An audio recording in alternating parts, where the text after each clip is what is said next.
Caríssimos irmãos, caríssimas irmãs, muito boa noite. Boa noite, tímido de vocês. Muito boa noite. Está melhorando.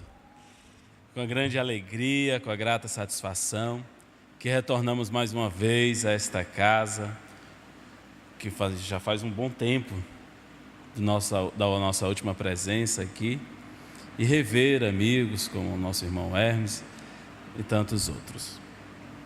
De início pedimos desculpas, não sabíamos que a casa havia mudado de horário, então pensei que ainda era de 7h30 às 8h30, então havia marcado um compromisso, mas o Chiquinho está esclarecendo que é de 15 para as 8, 15 até 15 para as 9. Mas vamos conseguir conversar muito bem neste horário. Tudo bom?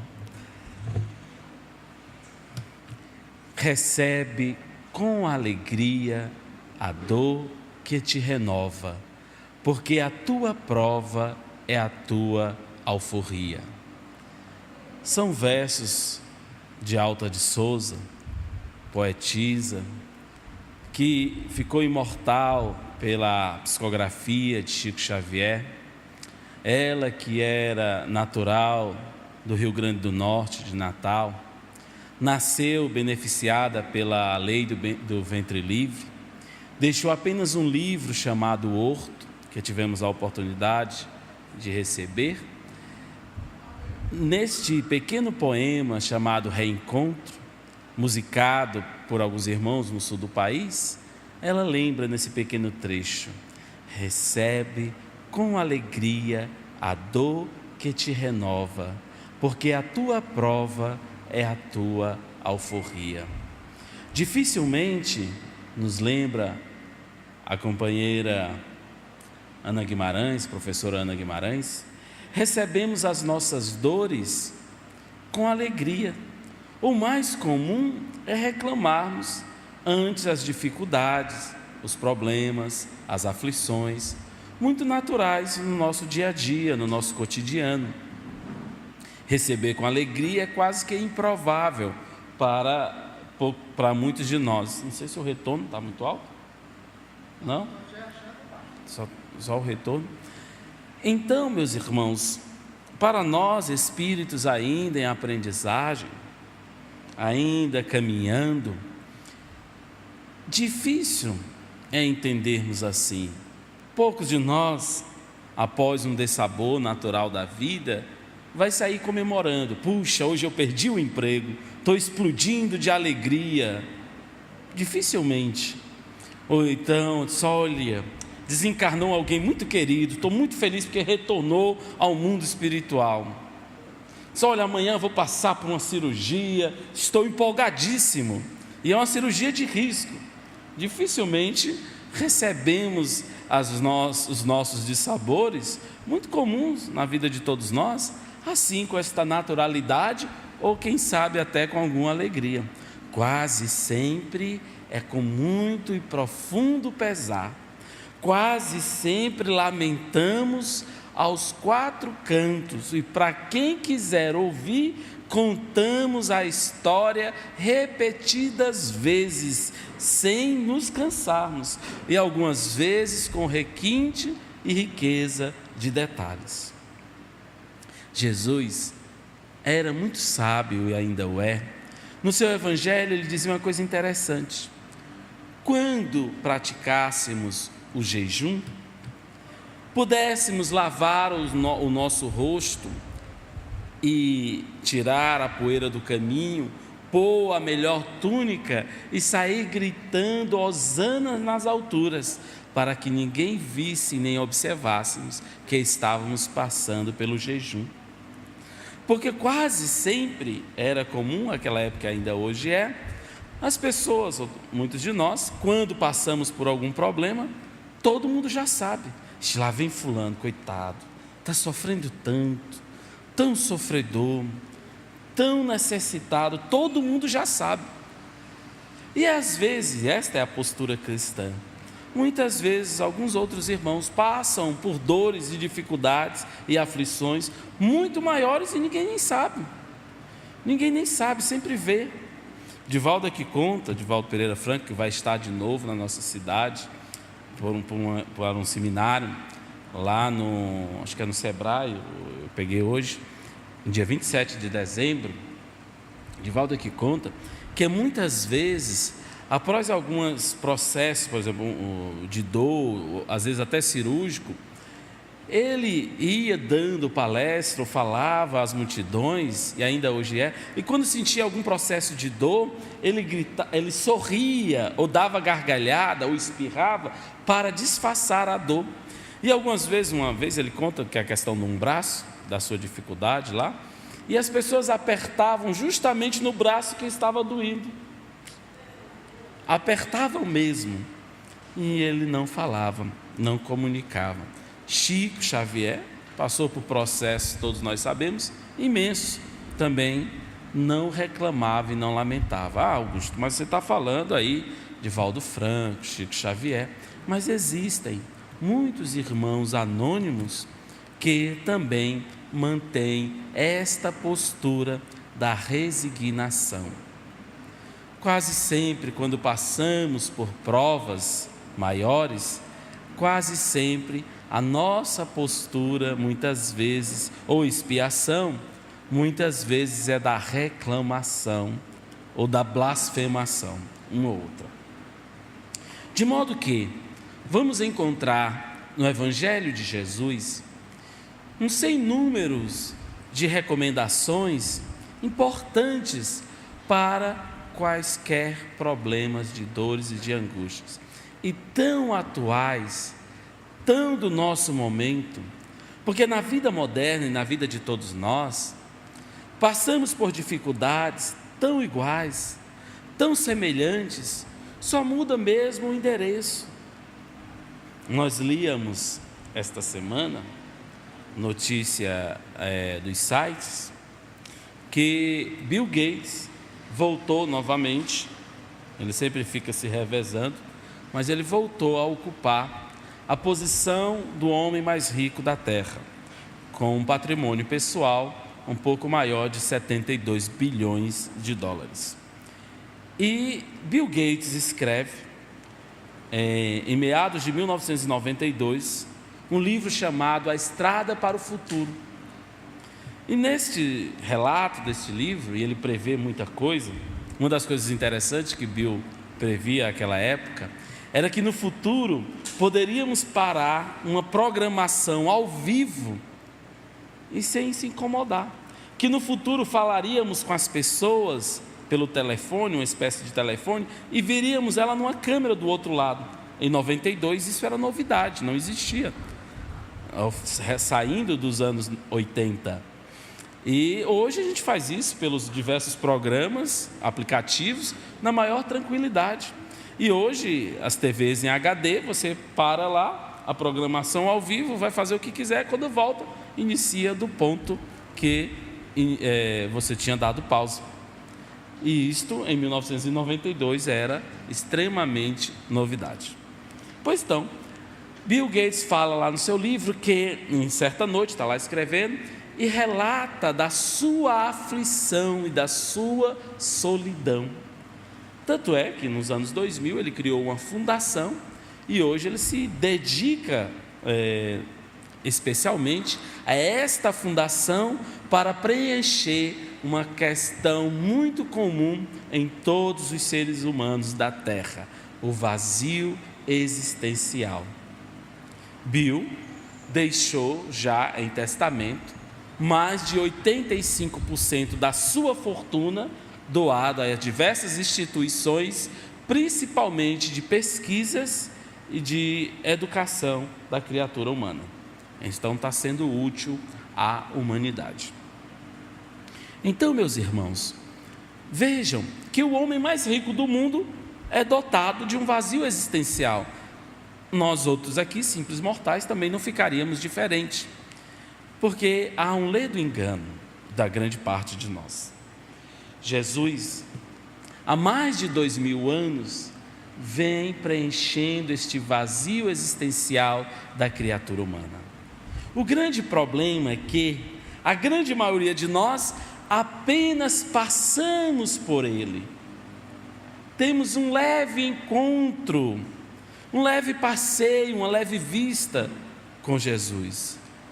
E a diferença maior de entender e de vivenciar Jesus é que faz a grande diferença no procedimento da criatura humana. Vejam, Paulo de Tarso, Madre Teresa de Calcutá, grandes nomes da nossa história, o próprio Mahatma Gandhi, que falava com muita propriedade, após ler o Sermão da Montanha, ficava impressionado e dizia: como uma árvore como esta, o cristianismo, produz os frutos que conhecemos. E ele diz ainda mais: se queimasse, se perdesse todos os livros sacros da humanidade e se salvasse apenas os 7 versos do Sermão da Montanha, nada se teria perdido. Gandhi, que não era cristão, que dizia que era sempre a religião do próximo. Quando seus irmãos, revoltados com a sua postura, começaram a incendiar casas de irmãos contrários, ele ia lá e ficava nestas casas para que os seus irmãos em crença não o queimassem. E aí, questionado qual era a sua postura religiosa, ele dizia: eu sou hindu, eu sou muçulmano, eu sou cristão, eu sou sempre aquele que está em aflição. Esta é a postura do amor. Vejam agora a nossa digníssima santidade, o Papa Francisco, com seus inúmeros exemplos de humildade, mostrando que a religião universal vai ser sempre o amor. Divaldo que conta, brincando para nós, ele fala disso: olha, vocês tenham cuidado, porque este Papa está me encantando. Se não tiverem cuidado, eu vou voltar para o catolicismo, porque o Papa realmente está me encantando nas suas posturas. Quando aqui no Brasil esteve, ele revolucionou com muitos posicionamentos e surpreendendo a muitos, surpreendendo a segurança e a tantos. Ele trouxe poucas vestimentas papais. Divaldo nos falou que foram apenas 2 vestimentas, quanto os outros viajavam com um sem número de vestimentas, com todos aqueles aparatos que o cargo e a pompa eclesiástica solicita. Quando o Papa disse que ia ficar apenas com um aposento pequeno do que ele tinha direito ao andar, surpreendeu as autoridades lá do Vaticano, em um sem número de outras posturas. Isso para mostrar, meus irmãos, que é independente se é espírita, católico, evangélico, muçulmano, hindu, a religião ela é universal e é chamada a do amor. Então, aqueles que realmente tiveram um encontro com Cristo, modificaram a sua forma de viver e de ver a vida, porque foi o próprio Cristo que assim asseverou.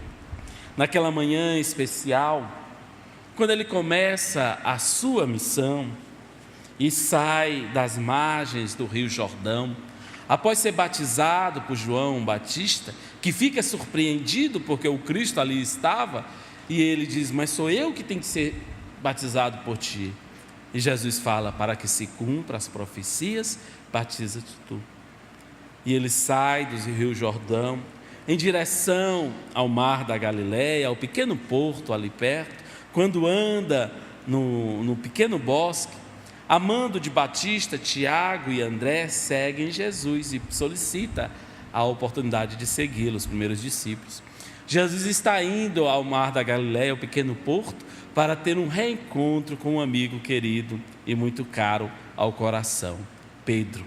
Aquela manhã foi toda especial para a humanidade, para todos nós, e não seria diferente para Pedro, que chegava do trabalho, ia encostando os barcos. Ele era uma espécie de pequeno empresário da região, uma pequena cooperativa com os amigos e irmãos, e Pedro era irascível, irritadíssimo, semelhante a muitos de nós, e vinha gritando os impropérios os mais diversos, e gritava: malditos cobradores de impostos, que irão fazer agora comigo? Passei toda a noite e nada produzi. Pedro trazia a frustração do trabalho. Quantos de nós, muitas vezes, retornando para os nossos lares, trazemos também, às vezes, no semblante, no nosso mundo íntimo, a frustração por algum projeto não realizado, não concluído? Quantas vezes um vestibular frustrado, um negócio mal sucedido, uma entrevista não muito bem concluída, um outro projeto de nossas vidas, voltamos aos nossos lares frustrados e de cabeça baixa, irritados às vezes. E Pedro chega aquela manhã daquela forma. Quando visualiza Jesus, pensa e verbaliza: deve ser mais um destes exploradores do povo, mais um profeta lunático, mais um explorador do povo. Tiago e André, que conhecia seus irmãos, olha para Pedro, olha para Jesus e fala: Pedro, ouçamos o mestre, ele é diferente. E esta colocação é muito importante, porque tão somente Jesus era de fato diferente, mas convidava Pedro também a ver Jesus de forma diferente. É semelhante a nós, meus irmãos, é terças e quintas aqui? Quase que todas as terças e quintas, estamos no cedim, por esse horário, na tentativa de ver Jesus, não mais agora da questão física, mas principalmente no tocante ao espiritual. Nós agora tentamos tocar e ver Jesus de forma diferente, mas nós também temos que estar de forma diferente.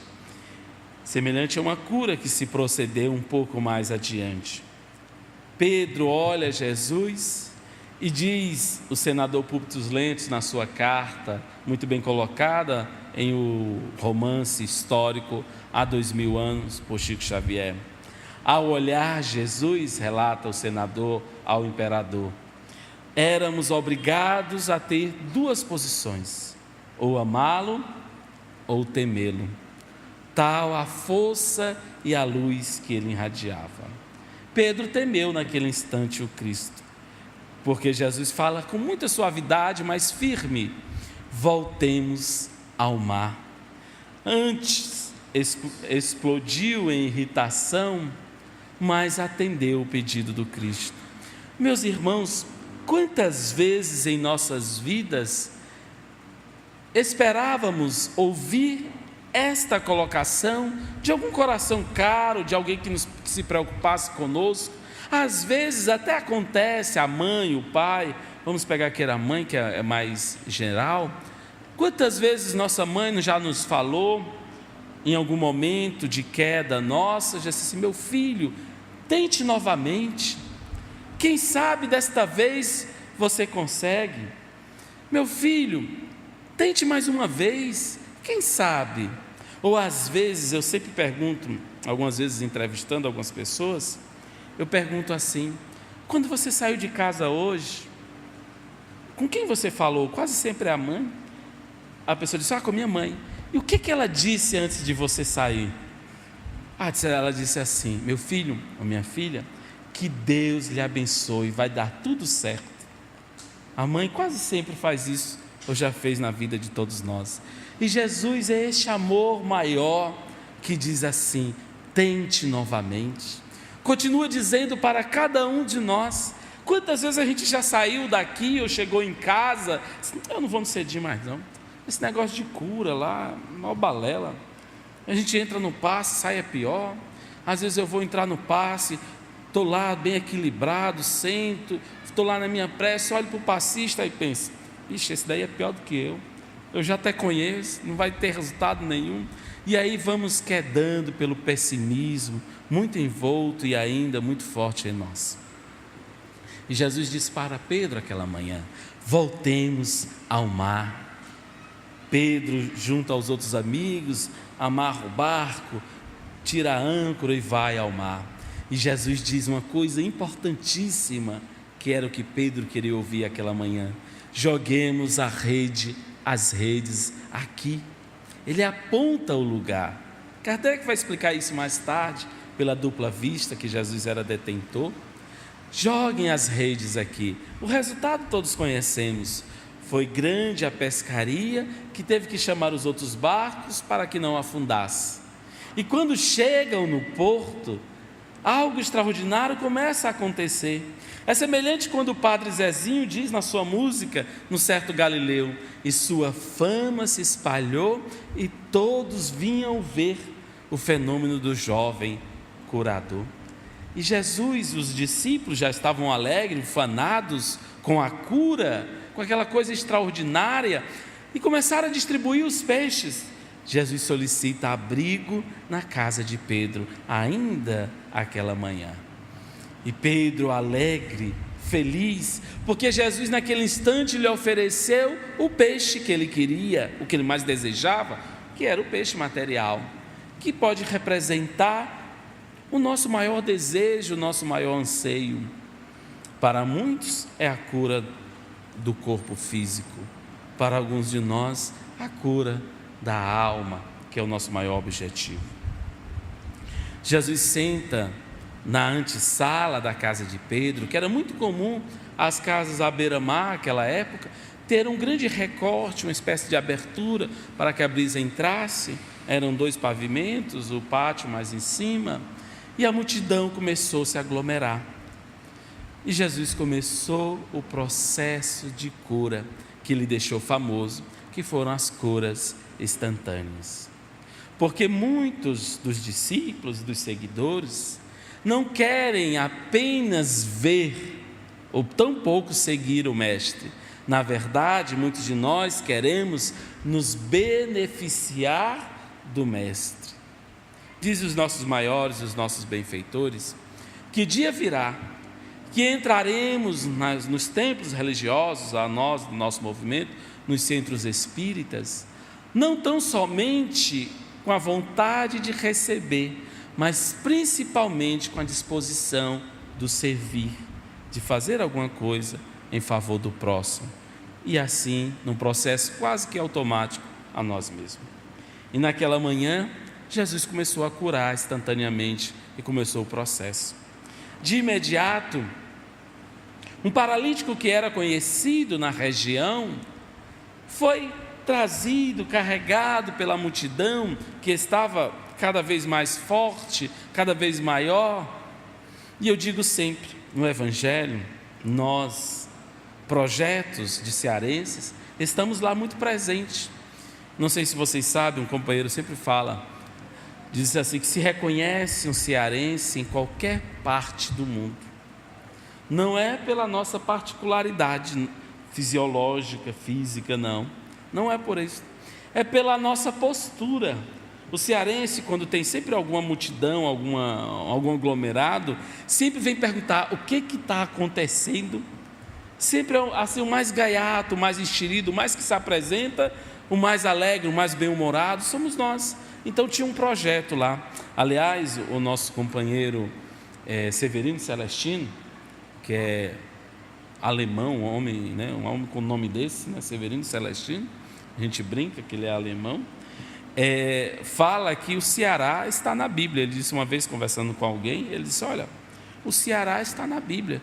E ele disse, olha, eu conheço bem a Bíblia. Ele venceu vários concursos, foi tradutor da Bíblia em vários idiomas, vai diversas vezes em diversas viagens religiosas aos Jerusalém, toda aquela região, fala o hebraico, aramaico, com muita fluência, dialetos de Jesus à época, e nunca vi que o Ceará estava na Bíblia.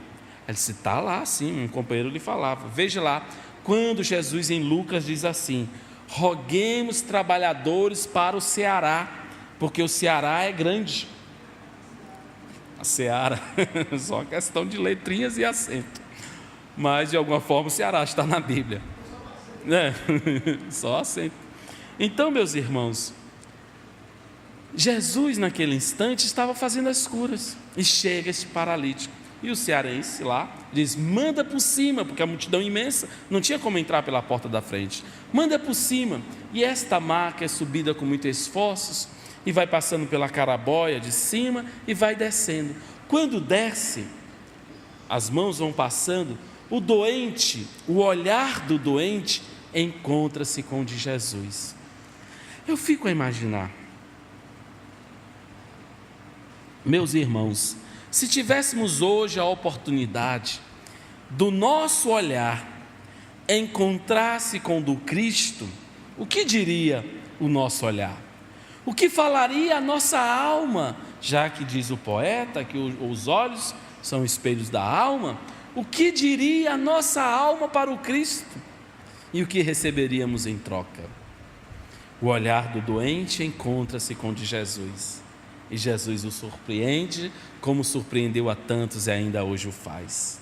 Ele olha para o doente, o paralítico, e diz: Natanael, ben Elias, tu crês que eu possa te curar?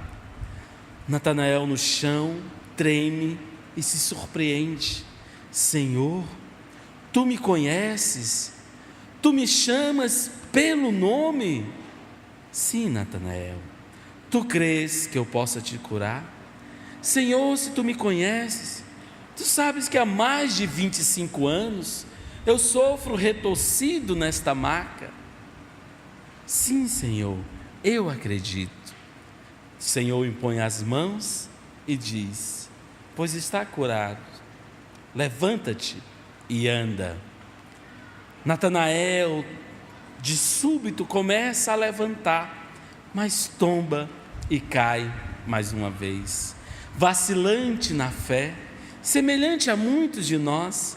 Quando algo de bom nos acontece, quase sempre a gente diz assim: não sei nem por que isto está acontecendo, na minha vida só tem acontecido desgraça, coisa ruim, que é capaz que daqui a pouco vai acontecer uma coisa ruim, parece que isso não está nem acontecendo. Natanael tem esse misto de vacilo da fé e cai mais uma vez. E neste cair, Jesus olha para ele mais uma vez, a multidão exclama e diz: Natanael, tu crês que eu possa te curar? Sim, Senhor, eu acredito. Natanael, tal qual alavancas invisíveis, põe o cotovelo na maca, vai levantando, se organiza, toma da sua maca e se perde na praia. De imediato, uma mulher que tinha os olhos fechados começa a gritar: Senhor, tende misericórdia, sou cega, Senhor, me cura. E o Senhor impõe as mãos e ela fica curada instantaneamente. Mais à frente, um imundo que há bastante estava fora do vilarejo grita: Senhor, filho de Davi, tem misericórdia, sou um imundo, e rasga as vestes. O Senhor impõe as mãos e ele fica curado. E as curas se sucederam uma após outra. Ao final do dia, o Senhor, exausto, olha para Pedro, e Pedro estava orgulhoso, porque o Senhor estava na sua casa, mas entendeu o olhar de Jesus. E Pedro, não muito diferente de Pedro ainda, grita e expulsa o povo, quase que pontapé: vão embora, por hoje já basta, o Senhor está cansado, vão embora. E expulsa a multidão da sua casa. Toma de Jesus, vai à beira do mar, senta-se um pouco numa pedra, à sombra de uma árvore, e ele percebe o Cristo chorando. Uma das poucas vezes que Jesus chora. Senhor, por acaso estás chorando? Sim, Pedro. Mas, Senhor, deve ser de alegria, porque hoje começamos a implantar o reino dos céus aqui na terra. Pedro, tu crês que eu vim trazer panos novos para remendos velhos? Por acaso, Pedro, tu crês que eu vim trazer vinho bom e captuoso para colocar numa vasilha suja, para que azede vire vinagre? Não, Pedro, eu vim para que tenhais vida e vida em abundância. Pedro não entendeu a colocação de Jesus. Mas, Senhor, eu conheço Natanael ben Elias. Ele era digno que o Senhor o curasse.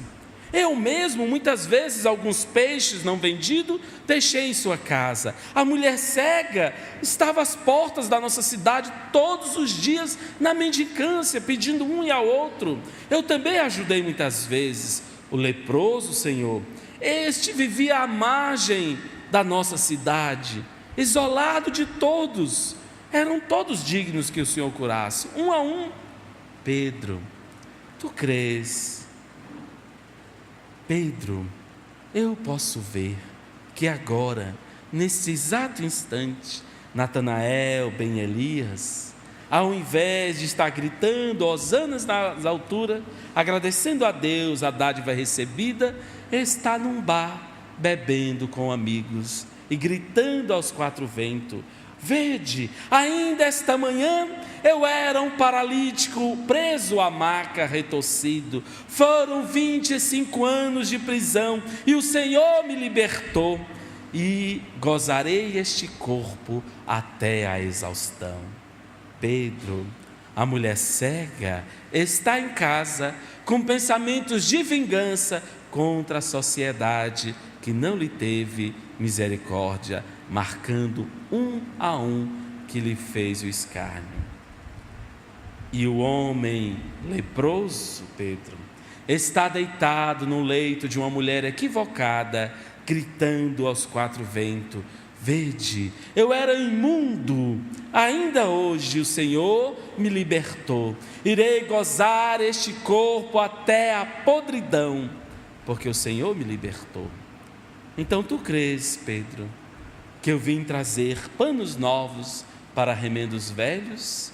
Eu vim para que tenhais vida em abundância. Que vida é esta, meus irmãos, que Jesus nos oferece? Passado 2000 anos aqui estamos. Que vida é esta, meus irmãos, que temos levado até hoje em nossas existências? Pedro não entendeu. No primeiro dia, Jesus lhe dá uma lição. Mais à frente, no Evangelho, Pedro olha para o Cristo, na casa do caminho que se edificava, e disse: Senhor, mas o povo está tão sofrido, tão doente, Senhor, os leprosos, como nos escutarão falando do reino dos céus? Senhor, não seria melhor curar todo o povo, toda a multidão, e depois fazíamos uma preleção, uma palestra, explicando do reino dos céus, falando da alegria, da imortalidade da alma? Jesus olha para Pedro, contemplando, e diz: será, Pedro?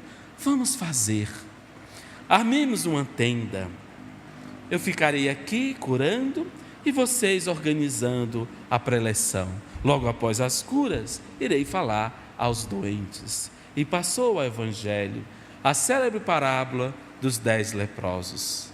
Jesus começa a curar e um a um vai saindo.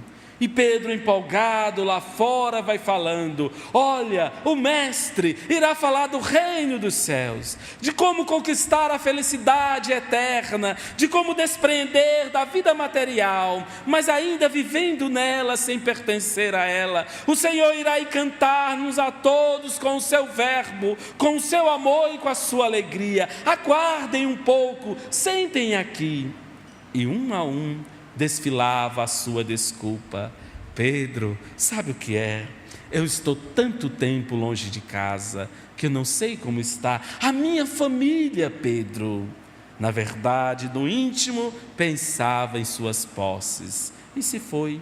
O seguinte: Pedro, há tanto tempo estou longe dos meus negócios, não disfarçou a intenção.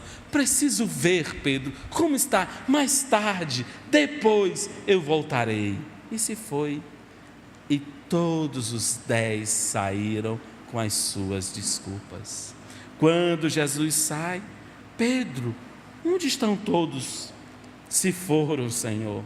Daí a pouco o cearense volta: eram nós lá, o projeto do Ceará, volta. E volta todo encabulado, quase que fala macho para o mestre. Diz assim: sabe o que é, macho? Eu fui, mas eu voltei porque eu esqueci de agradecer. Queria agradecer porque eu fiquei curado. E se foi? Não ficou. Foi embora. Jesus olha para Pedro e diz: Pedro, não eram 10? Porque só este voltou para agradecer. É verdade, Senhor. Te digo em verdade, Pedro, que só este, e tão somente este, conseguirá a cura. Todos os outros, antes de chegar lá, já voltaria o processo, quase que automaticamente. De outras feitas, narra as tradições espirituais. A professora Ana Guimarães teve a oportunidade de contar essa história aqui em um congresso, lógico, com a sua emotividade, com a sua eloquência e oratória. Maria de Magdala tinha um servo que era leproso também, que era imundo. E este servo ouviu falar de Jesus e suas maravilhas e solicitou a Maria que lhe libertasse do compromisso da escravidão, para que ele fosse atrás da sua cura, atrás de Jesus. 3 longos anos se passaram e um dia ele entra. Maria está nas suas crises de loucura, ao extremo do seu vazio existencial. Ele entra, invade o casario, diz: preciso falar com Emi. E quando se surpreende diante dela, ele diz: Maria, eu fiquei curado da lepra. E quando ela olha na luz e diz: mas você ainda está com as marcas, ainda está com as impressões. Desculpe, Maria, me referenciava à lepra moral. O Senhor me retirou toda a lepra moral do meu mundo íntimo. A física não, esta eu preciso ainda para viver, mas a lepra moral o Senhor me libertou, que era a que principal e a que eu mais sofria. E o Senhor não curou a todos, porque cada um estava lá ao seu contento. Não nos iludamos, a nossa função não é curar corpos, mas principalmente educar almas, como todos nós. Quando os discípulos começam a sua missão, e Paulo de Tarso, na sua fé que tinha no Cristo, quando desce do templo central de Jerusalém e o mendigo lhe estende a mão, me dar uma moeda, ele tem a audácia, e começa a sua missão a ir, de dizer: não tenho nem ouro nem prata, mas o que eu tenho em nome do Cristo, eu te dou. E o mendigo, que era um paralítico, fica curado instantaneamente. Daí, nos dias seguintes, toda a fila de miseráveis era expostos na saída do templo, para que só a sombra dos discípulos passando, projetado no sol, os curasse. Só a sombra. E às vezes nós, na sala de paz, no exercício da mediunidade curadora, no exercício da mediunidade de cura, é um esforço danado, é quase que uma aeróbica de Kardec, né? E não consegue nenhum esboço de uma melhora do paciente, faltando o principal requisito de parte a parte, muitas vezes, a fé. E muita gente fala assim: eu fiquei curado na Igreja Universal. Você acreditava lá. Eu fiquei curado no Candomblé. Você lá acreditava. Lá estava a sua fé. E assim por diante. Há pessoas que frequentam o centro espírita 40, 50 anos e dizem: eu não consigo a minha cura até hoje. E Jesus tem um processo deste, muito interessante. Quando ele sai do templo central de Jerusalém, e era muito comum embaixo do templo ter as cavernas, e lá, e ele, para ensinar o povo de então, desce e vai ter com os necessitados de lá, porque tinha a tradição judaica que, uma vez por dia, as águas das piscinas naturais que haviam embaixo se moviam, e aquele que primeiro se jogasse ficava curado. E o Senhor foi ter nestas tradições, e teve um importante diálogo com um paralítico, que diz assim: Senhor, há 32 anos eu venho aqui e jamais fui o primeiro. A benfeitora espiritual Joana de Ângeles, analisando essa passagem, diz assim: queria realmente? 32 anos são 365 oportunidades, multiplicado por 32 vezes, imaginem. Este cidadão nunca foi o primeiro? Será que queria de fato? É semelhante a muitos de nós, que queremos ficar curado em casa. Diz assim: Hermes, coloca meu nome lá no cedinho para que eu fique curado. E não vem aqui ao centro, não vem tomar passe, não vem assistir a palestra, não vem para o atendimento fraterno, não faz sua parte, não vem para o evangelho, quer ficar curado como? Não tem. E o paralítico reclama: Senhor, há 32 anos eu venho aqui e jamais fui o primeiro. Joana disse: se quisesse mesmo, ficava no parapeito da piscina. Na primeira borbulha da água se jogava. Queria lá longe. Daqui que alguém lhe arrastasse, alguém já tinha se jogado, se era o primeiro. E o Senhor impõe as mãos e ele fica curado.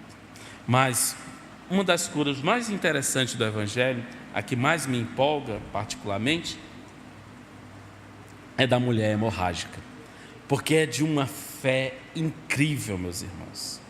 É de uma fé fabulosa o processo dela.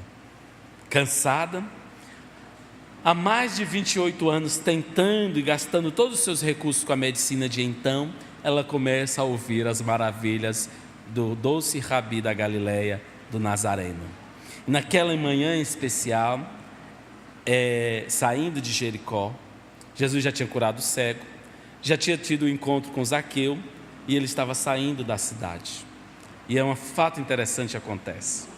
A mulher, ouvindo as maravilhas de manhã, arrumando as coisas em casa, vai alimentando um desejo em si. O Evangelho relata textualmente: ela alimentava o desejo dentro dela.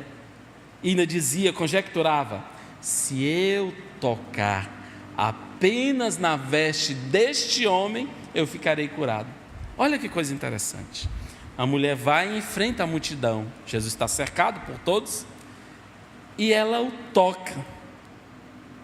E Jesus percebe, lógico, e pergunta. Olha que a pergunta de Jesus parece despretensiosa: quem me tocou?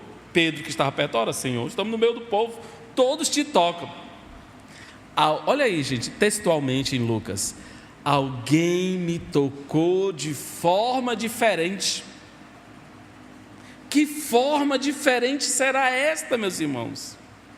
Que forma diferente vamos entrar aqui na cabine do passe?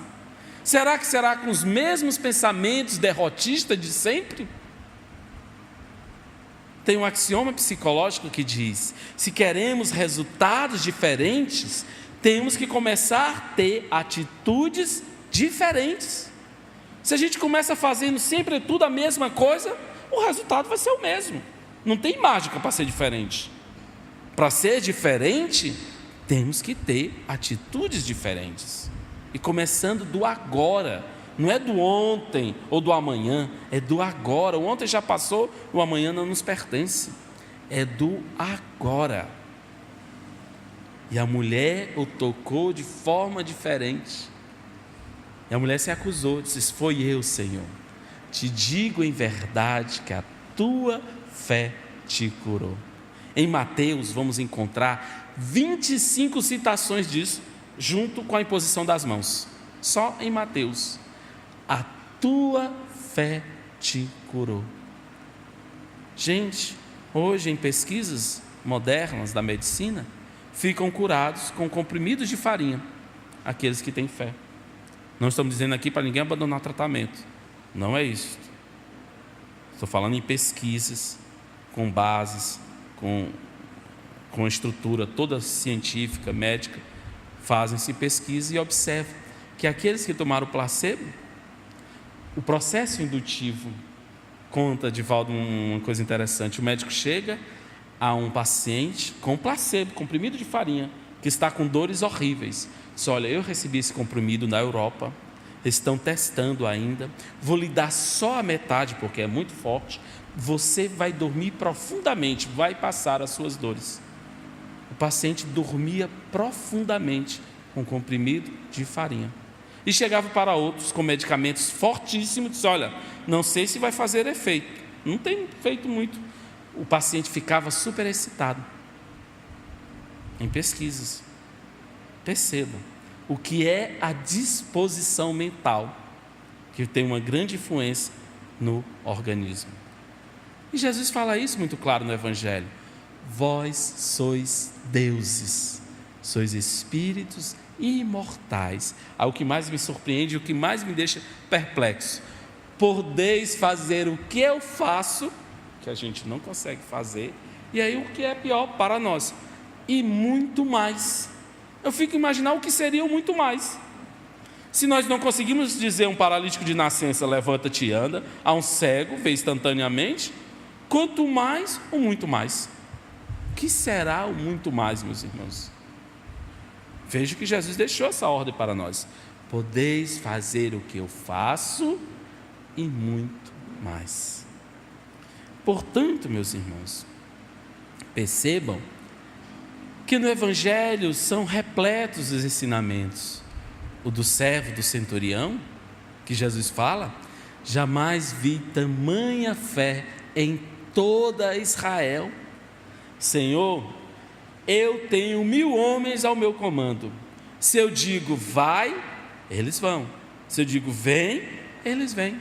Diz daqui uma só palavra que o meu servo que está lá em casa ficará curado, porque eu não sou digno que receba tu em minha casa. E o Senhor rebate: jamais vi tamanha fé em toda Israel. Tal o depósito de fé que tinha no Cristo.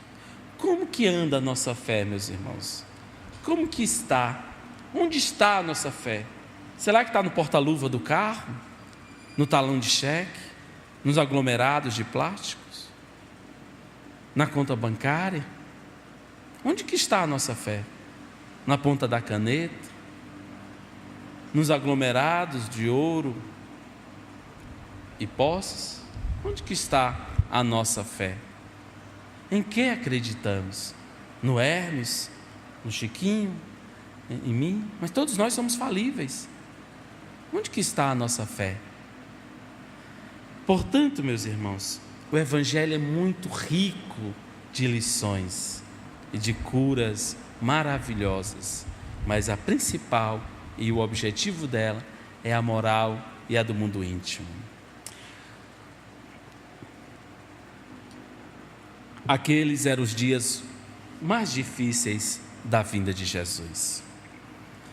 As humilhações se sucederam de Anás a Caifás. Aqueles instantes eram cruciais e ele não se cansava de nos ensinar, ao povo de então e a nós ainda hoje. Após a noite de sacrifícios, de humilhações, de pontapé, Jesus é amarrado ao Calvário e é obrigado a carregar aquela cruz muito pesada em direção ao Gólgota. Quando tomba pela primeira vez, um soldado no meio ao círculo de horrores começa a lhe chutar, a lhe esbofetear, a lhe bater e humilhar, porque era a morte humilhante aos bandidos daquela época. E o mesmo, diz as tradições espirituais ou conjectura, o mesmo centurião que teve o servo curado passa e grita com este soldado: já basta! Não observa que ele não mais tem condição de levantar a cruz? Consegue alguém no meio do povo, no meio da multidão, para que carregue com ele a cruz? O soldado, em tom de deboche, de chacota, olha a multidão e fita aquele homem alto, forte, Simão de Cirenaica, que é obrigado a chicotadas a carregar com Cristo a cruz. Simão, antes de dar a sua declaração, para que tenha testemunha e se torne isento da culpa, para que não fosse confundido com os malfeitores: eu sou inocente e ajudarei este homem porque estou sendo obrigado. Abraça os filhos Alexandre e Rufus, a que se referencia o Evangelho, Marcos, no capítulo 12, e solicita à filha amada que vá para casa. O chicote estala, ele toma com Cristo a cruz e carrega. Quando Jesus cai mais uma vez, Simão vai testemunhando o círculo de horrores, mas tal qual pela epiderme, pelas transmissões mentais, vai observando e vendo num só flash os 3 anos de missão do Cristo, desde a primeira construção da mesa, porque ele foi carpinteiro assim como o pai, no sorriso meigo de Emi, a noite anterior das humilhações, passando pelo batismo, as curas, as bodas, todos os ensinamentos, Simão foi tal qual absorvendo pela epiderme, pelo suor do Cristo. Quando Jesus cai mais uma vez, ele agora transformado e invadido a alma pela forma de pensar, começa a se indignar e enfrenta a águia romana. Enfrentar a águia romana naquela época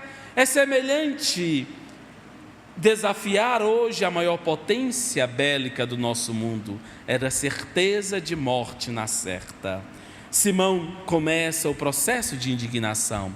Parem com isto, não importa o que vão fazer comigo, se não pararem, não mais ajudarei a carregar o Cristo e a cruz. O soldado, mais uma vez, num tom de deboche: toma e carrega o teu rei até o Monte das Caveiras. Simão toma mais uma vez do Cristo e de Jesus e da cruz e vai em direção ao Gólgota. Quando lá chega e é passado a cruz para Jesus ser fixado, Simão escuta da boca quase inaudível de Jesus: Simão, meu filho, Deus te abençoe a dádiva feita, ainda que a contragosto, porque todo bem feito, ainda que de má vontade, acende uma luz. Simão não entendera naquele instante a colocação de Jesus, é expulso a pontapé e a chicotadas dali. Quando daí a instantes chega aos portões da sua casa, é surpreendido por uma voz que ele não ouvia há bastante tempo: papai, papai, um milagre aconteceu. Há cerca de 1 hora, um ser de luz me impôs as mãos e desde então, papai, eu consigo falar e consigo ouvir. Simão abraça a filha querida, a caçula, volta-se para o Gólgota e relembra a frase do Cristo: Simão, meu filho, Deus te abençoe a dádiva feita, ainda que a contragosto. Porque todo bem feito, ainda que de má vontade, acende uma luz. Simão entendera que naquele instante, ao carregar com Cristo a cruz, possibilitou que Jesus carregasse a sua própria cruz, as enfermidades da filha. Portanto, meus irmãos, para as nossas curas, só tem uma solução: amar, trabalhar no serviço do bem, carregando com Cristo a cruz. Com certeza Ele irá carregar as nossas. Muita paz a todos.